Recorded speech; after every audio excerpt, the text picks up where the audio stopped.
Halo, Assalamualaikum warahmatullahi wabarakatuh.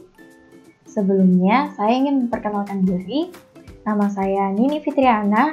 Saya seorang mahasiswa D4 Teknik Elektronika dari Politeknik Elektronika Negeri Surabaya.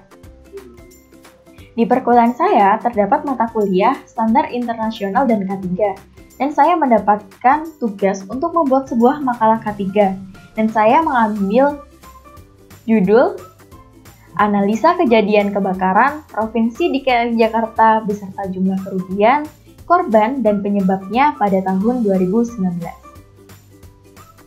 Latar belakangnya. Kebakaran merupakan masalah yang tidak dikehendaki kedatangannya dan masih membutuhkan perhatian serius.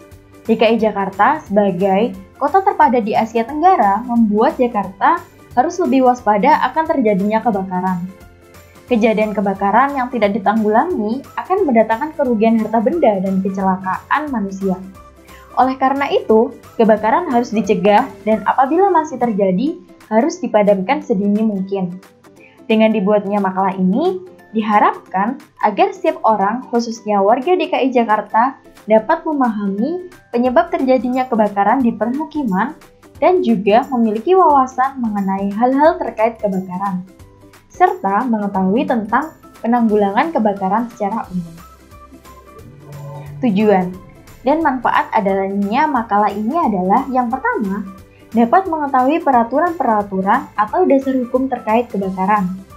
Yang kedua, memahami teori-teori dasar keselamatan dan kesehatan kerja terkait kebakaran. Yang ketiga, dapat mengetahui tingkat keparahan dan tingkat keseringan kejadian kebakaran di DKI Jakarta. Batasan masalah pada makalah ini yang pertama, analisa masalah hanya terkait jumlah kerugian, jumlah korban, dan penyebab kebakaran di wilayah Provinsi DKI Jakarta. Yang kedua, periode data yang dianalisa yaitu bulan Januari sampai bulan Oktober tahun 2019. Peraturan-peraturan keselamatan dan kesehatan kerja terkait kebakaran. Yang pertama, Undang-Undang Nomor 1 Tahun 1970 tentang Keselamatan dan Kesehatan Kerja.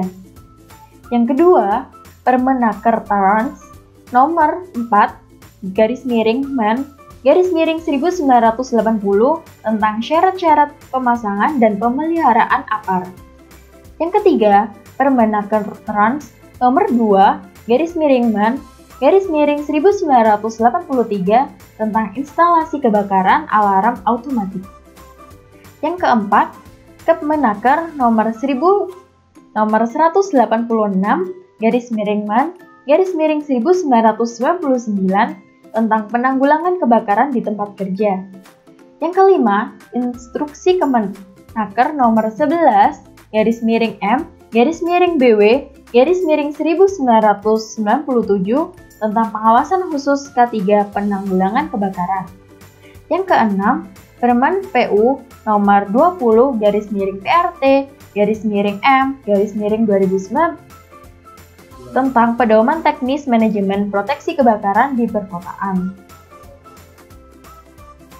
Kebakaran adalah suatu reaksi oksidasi eksotermis yang berlangsung dengan cepat dari suatu bahan bakar yang disertai dengan timbulnya api atau penyalaan. Klasifikasi kebakaran di Indonesia ditetapkan dalam Permenaker Nomor 4/Men/1980 yang mengacu pada National Fire Protection Association Amerika Serikat sebagai berikut. Kelas A merupakan kebakaran yang terjadi pada benda padat, yaitu kayu, arang, kertas, plastik, karet, kain, dan lain-lain. Kelas B merupakan kebakaran yang terjadi pada benda cair dan gas, seperti bensin, solar, minyak tanah, aspal, alkohol, LPG, dan sebagainya. Yang ketiga, kelas C merupakan kebakaran yang terjadi pada peralatan listrik bertegangan. Kelas D merupakan kebakaran yang terjadi pada bahan logam seperti magnesium, aluminium, kalium, dan sebagainya. Faktor-faktor penyebab terjadinya kebakaran antara lain. Yang pertama karena faktor kelalaian. Yang kedua, kurangnya pengetahuan. Yang ketiga juga bisa terjadi karena peristiwa alam. Yang keempat, akibat penyalahan sendiri.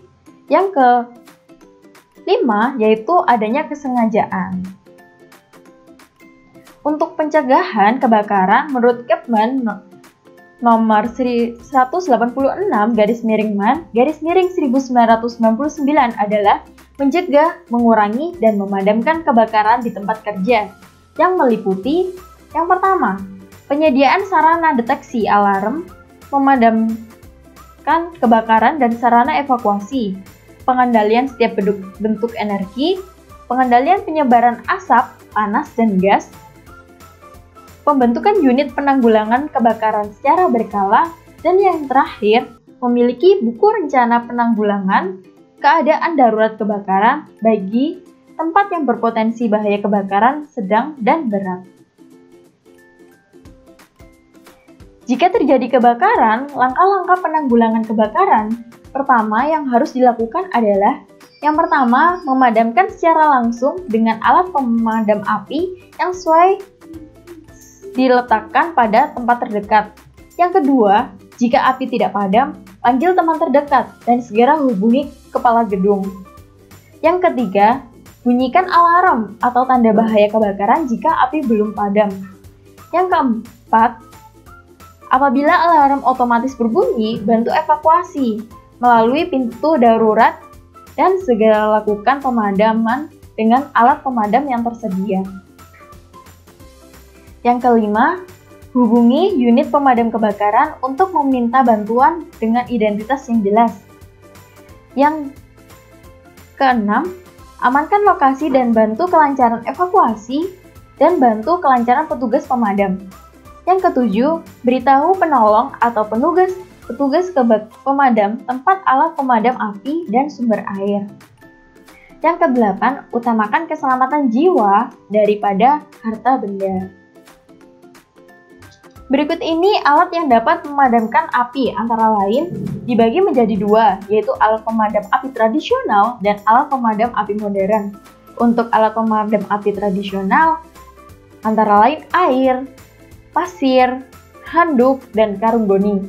Dan untuk alat pemadam api modern, diantaranya hydrospray, Raykel chemical powder, gas cair halon free, busa mekanik, karbon dioksida, racun api busa, fire sprinkler system, dan hidran. Berikut ini adalah peta guna lahan di DKI Jakarta. Dapat dilihat bahwa DKI Jakarta merupakan daerah yang mempunyai pemukiman padat. Pemukiman yang padat turut akan mempermudah penyebaran api apabila terjadi kebakaran. Api akan mudah menyebar dari satu rumah ke rumah yang lain, karena jarak antar satu rumah dengan rumah yang lain berhimpitan. Adapun beberapa kawasan padat penduduk akan membuat mobil pemadam kebakaran sulit masuk lokasi kebakaran, dan hal ini akan menyebabkan proses pemadaman yang lama, sehingga kerugian material pun menjadi besar. Karena di DKI Jakarta sering terjadi kebakaran, dan berdasarkan data dan hasil analisa tingkat bahaya kebakaran di DKI Jakarta, kita dapat mengetahui beberapa hal. Yang pertama, wilayah DKI Jakarta yang mengalami kerugian terbesar akibat terjadinya kebakaran adalah Jakarta Timur. Yang kedua, jumlah korban kebakaran terbanyak adalah di wilayah Jakarta Barat. Yang ketiga, korsleting listrik menjadi penyebab yang sangat dominan di wilayah DKI Jakarta. Yang keempat, kebakaran di masing-masing wilayah DKI Jakarta masuk dalam kategori keparahan yang sangat parah apabila dilihat dari rata-rata kerugian yang dialami per jiwa, kecuali wilayah Jakarta Utara masuk dalam kategori tingkat keparahan sedang. Yang kelima, frekuensi terjadinya kebakaran di seluruh wilayah DKI Jakarta termasuk kategori sering kecuali di Kepulauan Seribu. Dan yang terakhir, wilayah Kepulauan Seribu tidak pernah terjadi kebakaran, sehingga tidak dapat didefinisikan untuk kategori tingkat keparahan dan keseringan terjadinya kebakaran. Dari hasil yang saya dapatkan, saya memberikan saran agar pemerintah DKI Jakarta perlu adanya mensosialisasikan perihal penyebab terjadinya kebakaran dan bagaimana menangani apabila terjadi kebakaran untuk warga DKI Jakarta. Agar apabila terjadi kebakaran, warga DKI Jakarta dapat mengantisipasi penyebaran yang semakin meluas agar kerugian material tidak semakin membesar. Dan para warga DKI Jakarta juga dapat meminimalisir bagaimana meminimalisir penyebab-penyebab terjadinya kebakaran.